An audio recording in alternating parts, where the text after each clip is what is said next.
Gold is a cue. It tells us something is special, sacred, prized, alluring. When an object is gilded or glittered with gold, we know it probably has significance. The presence of gold makes a big difference in our global culture, local customs, and even in our understanding of the world. This is the story of how gold is making meaning. Imagine all of the things that have come and gone since civilization began. All of the currencies and markers of wealth that have fallen in and out of fashion. And all the while, one thing has remained: gold. The first gold coins originated in China and Lydia around 2,000 years ago. And ever since, whole global monetary systems have been developed on the standard of gold. American banker J.P. Morgan famously said, "Money is gold, nothing else." This symbol of wealth also came to be a symbol of worth. We all know the value that gold possesses, but for thousands of years before gold meant money, it meant something else: sacred. Gold has been connected to the cosmic and the divine since prehistory. It's come to represent the heavenly for many civilizations and has been used to signify the sacred in a vast range of cultural artifacts. During the Byzantine era, gold-ground paintings used gold leaf sheets to depict figures against a heavenly sky. And it turns out, early glassmakers were even unknowingly adopters of nanotechnology, using tiny particles of gold to color stained glass. Gold's use in art has endured all these centuries later. Anytime we see gold throughout art history, we know that we are to view this person as important.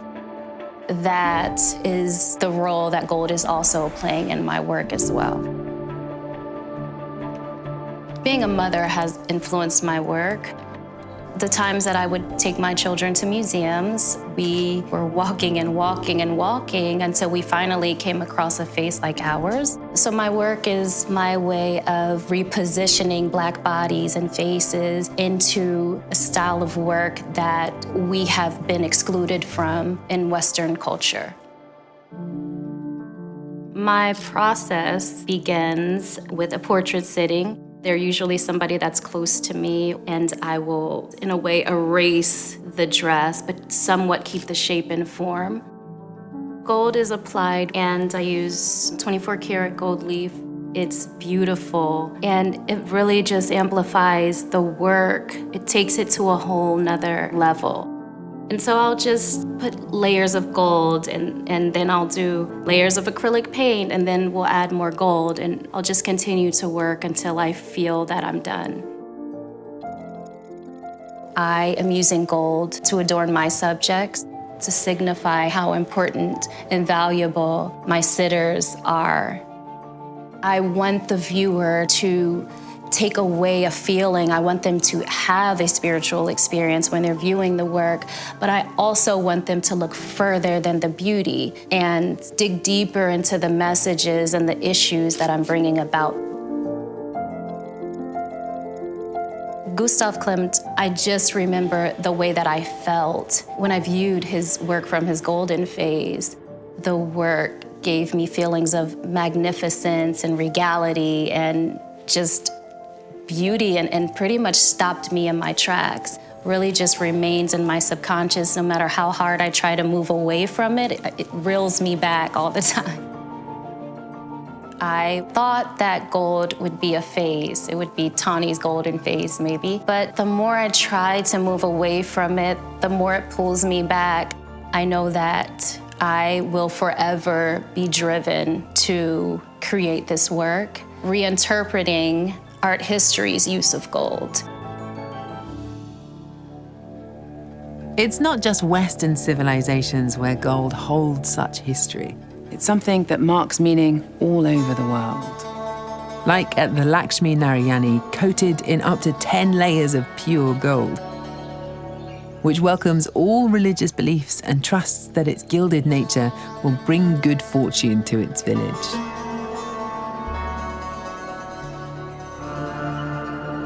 is purity. Gold is sanctity. It gives a sense of well-being. Gold is a very intrinsic part of Indian history and heritage and culture. The existence of gold can be traced back to the Vedic culture, the 4 Vedas. And when you're looking at the archaeological sources, we have gold being a part of our culture and heritage right from the sites of Harappa.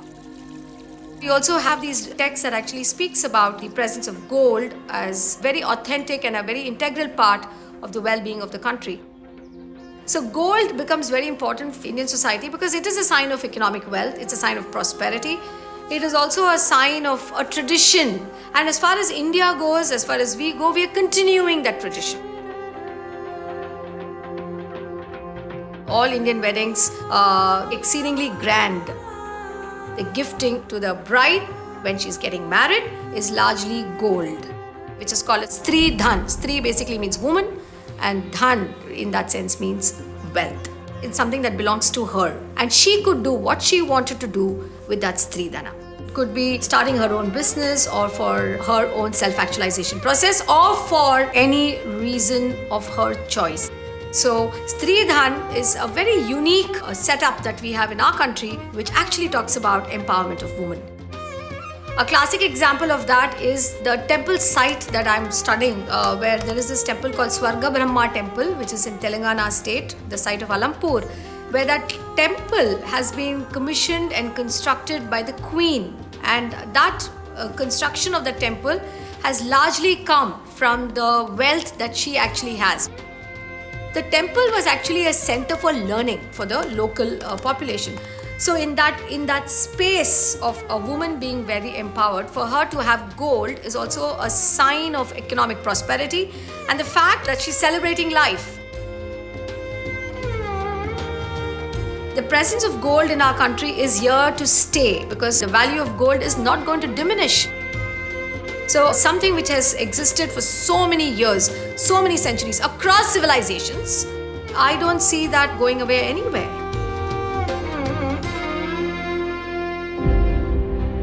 What we believe in and how we express it helps many of us find reason in the world.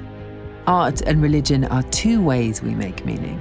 Another is science, turning to what can be proven to help us understand the universe. And just as gold has been used in art and religion, it's also being used to make meaning in the scientific realm. Quantum computing harnesses the unusual properties of the quantum realm to try and tackle incredibly complex problems that even supercomputers can't crack. Quantum computers, however, are exquisitely delicate. And so gold is used for conductivity, but also to protect the delicate machine. When you first look at a quantum computer, the first thing you'll see is gold. And gold's role in quantum computing is even beyond surface level. Recent science has shown gold could be promising in helping us understand mysterious qubits, or the chains that can form between them. The hope is that all of this can help us uncover a little bit more about how the universe works. If we are on a quest to make meaning of the world, then this is one of our greatest hopes. When it comes to making meaning, gold is in a class of its own. It helps us to find order in the world, to recognize higher powers, to come together and to stand on our own. And perhaps next, it will even help us to answer questions about the universe. And still, there is more that gold means for the world.